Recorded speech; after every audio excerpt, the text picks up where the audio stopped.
Beautiful day.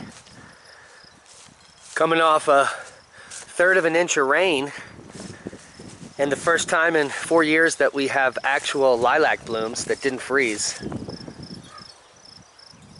Amazing. We've got pears on the trees, a huge abundance of cherries on all of our nankings. Take a look at all those cherries.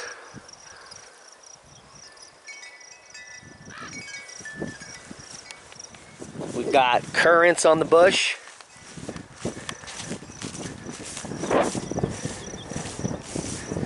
That's a yellow pea tree called a carragina. Butterfly on one. Managing in this wind. Get a shot of that butterfly. Bye, butterfly. But I wanted to show you guys, we've got thousands of plums on the plum trees forming. And we got thunderstorms coming in today. Top Knot showed up yesterday, so he should be here anytime soon to hang out, do some work. I planted a bunch of annual flowers, dianthus and violas. Got a really nice rhubarb. Asparagus, that's a couple years old now. But I wanted to show you some of the beds we made with the broad fork. I just planted using the broad fork, which is over there. I just did this about 6 days ago. That is a plot of sorghum, feed sorghum. And then yesterday I prepared this plot here, which is Flor del Rio popcorn, which is a Native American popcorn. So that's what's going on there. I've got some sprouting broccoli and purple cauliflower out here and doing well. Just looking fantastic. Our peas came up in a few areas. You can see them down there.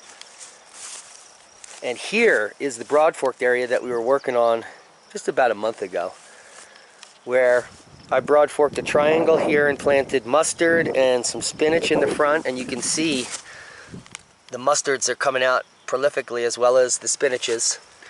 And we use in the desert lots of straw mulch or hay mulch, and when your plants emerge you could just come here and just pull it off so they get a little bit more light, and just move the move your mulch elsewhere. Also, you can start eating these little microgreens anytime. Little micro spinach, micro mustards.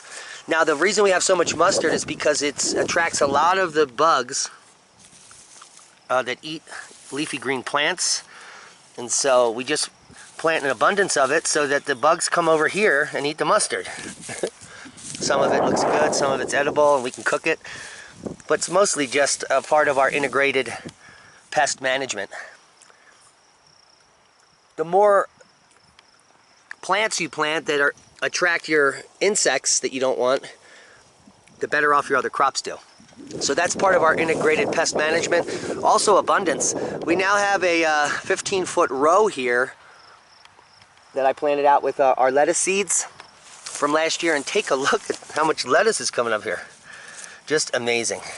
It's literally going to be just a bed of lettuce 15 feet long. There's some varieties here. This is more of the purple variety down in here. And then another 15-foot run of lettuces, all coming up abundantly. And we can just gently take some of this straw off here. I don't like getting straw in my salad.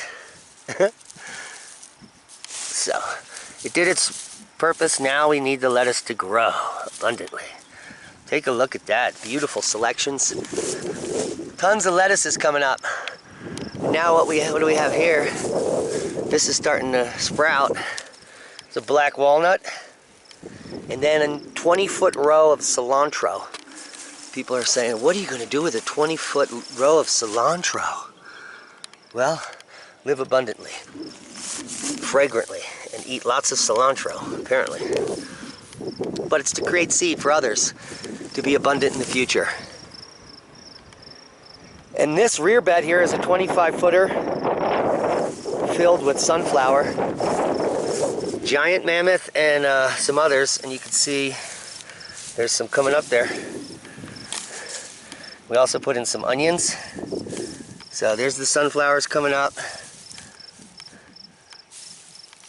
I'm going to just take some of this. Sometimes there's too much mulch, and then you want to come and check your seeds regularly as they come up. And then you can adjust the amount of mulch you need accordingly. So I can see the sprouts in there. And I just want to get a little light covering on it to keep the moisture in there. So that's about it. So we've got everything coming up nice. Abundance is the theme here. We've got 150 garlic and 150 onions in these two little thin beds. And